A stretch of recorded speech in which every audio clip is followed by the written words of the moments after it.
Listen, asshole, we have you. We fucking have you. You're nailed to the fucking wall, so why don't you do us all a favor and confess? What separated myself from her was a small wooden table, not to mention the handcuffs and her gun. The room itself was colorless and plain, but she lit it up. Beautiful Detective Deborah Morgan. Shoulder-length brown hair, and she wore a plain sky blue shirt. She was so thin, though. If I slept with her, I'd be afraid of getting a paper cut. If she took a warm bath, I'd be afraid she'd turn into stock. If she turned her head and stuck out her tongue, she'd look like a fucking zipper. You get the point, though. She was very attractive, and her mouth. Oh, her beautiful, foul mouth. I was calm, cool, and collected. My heart rate was normal. I breathed in and I spoke. Why do you need me to confess if you got me? What evidence do you have? We have you on camera, right around the block heading to the salon where Julia styles women's hair, right before the time of her murder. That's clearly you. Same stupid pants and your fucked hard stance. Yeah, I've been told I have the legs of a dancer. But until you find them, you got nothing on me, cop. I was walking to McDonald's. Why don't you take your Happy Meal and stick it right up your... Now, detective. Don't get your panties in a twist. I live on the same block, of course, and I was walking in that direction. Where were you from 8:15 to 9 p.m.? Let me think about that. I was in my house, alone. And I suppose you can prove that. I don't have to. It's your job to prove that I wasn't. What's your date of birth? For our records. January 15th, 1973. Wait, you're 34? I've been told I have the body of a 60-year-old man. Maybe you should check my breathing. I winked at her. I could see her anger in her eyes. She had a fire that most cops in Miami had lost. She was going to do everything she could to have me convicted. She knew I was guilty. But I'm sticking to my story until she could prove otherwise. She was your ex. Wait, hold on, detective. Before we continue this invigorating conversation, can I have a cigarette, please? Thank you.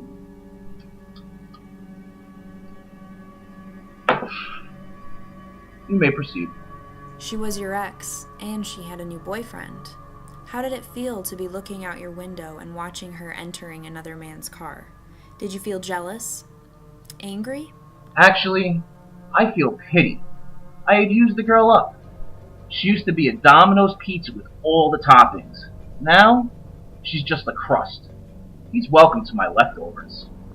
I think I might have a sandwich in the trash half eaten if he wants it. Ham and mustard, I think. You think you're funny? Some sort of fucking comedian? I know jokers. They're the ones who think they're cleverer than everybody else. But here's a fucking newsflash. You're not. I know it was you, and I will prove it. You're wasting your time on me, detective, when you could be out there catching the real killer. You're the real killer, fuckknuckle. You're a useless piece of trash like every other asshole that sits opposite me. Name-calling, detective? Really? I expected much more from Miami's finest. It's useless trying to provoke me. Your words are meaningless and forgettable. So, Detective Morgan, arrest me or let me go. That's your conundrum. Choose wisely. Because if you don't, I'll slap a lawsuit on you so fast that you'll be living on the Tuttle Bridge with the rest of Miami's unemployed scum. Whether you confess or not, it's like a fart in a hurricane. I'll get the evidence I need, and then because of the tornado I bring down on you, you'll be seeing witches on bicycles from your front window, Dorothy. Now get the fuck out. I said get the fuck out, and don't leave the country, dickwipe.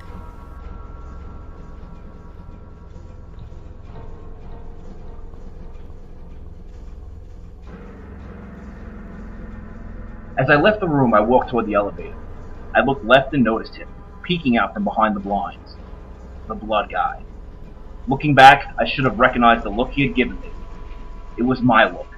The cold stare that took the air like a noose or a snare. He would be the man to capture me. Not the police. Him. The only shame was I'd never get to see Deborah again.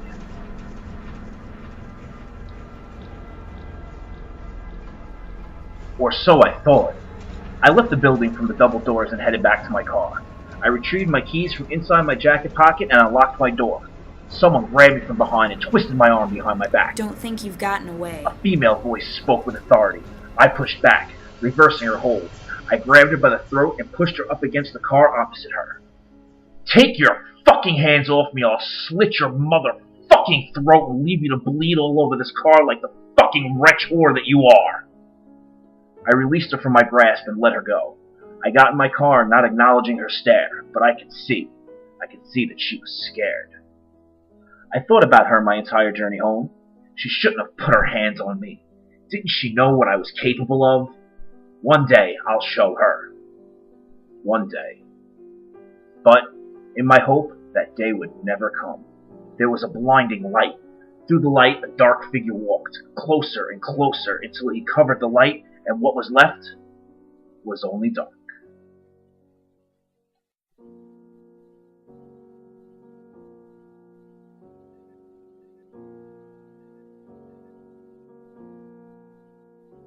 This must be purgatory. Well, purgatory wrapped in plastic was the first thing I said when I woke up. You think you're between heaven and hell? Like you're stuck in some sort of limbo? I can assure you this is not purgatory. The only light at the end of your tunnel is a metaphorical flame. You'd call it the fires of hell. I'd call it a health and safety hazard. I'll end that fire when I end you. He cut my cheek with a small, sharp blade. I watched him as he carefully placed the drop of blood he drew between two sheets of glass. He held it up to the light and he stared. I began to tremble. What had I done to deserve this? I don't think it was by random chance that I was here. There had to be something more to it, but I couldn't speak. I was petrified by the presence of my persecutor. He ill-treated me because of my belief in a cliche, that if I can't have Julia, nobody can. I could feel the blood trickle down the side of my face, getting caught in my stubble and continuing down. A lonely stream. Was this all I was to him? A combination of blood and flesh? By now, he had placed a black sack on the table that was beside me. Santa Claus? Oh, Santa Claus, what have you brought for me this year?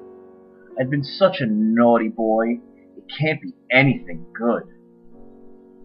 He rolled it out. I tried to see what he had, but I failed. I failed until he removed the blade. The knife was 7 times the size of its predecessor. The metallic object reflected off the lamplight onto his face, and his eyes had shone. You're the guy from Miami Met? The blood guy. Devil? Death? Demon? Destroyer?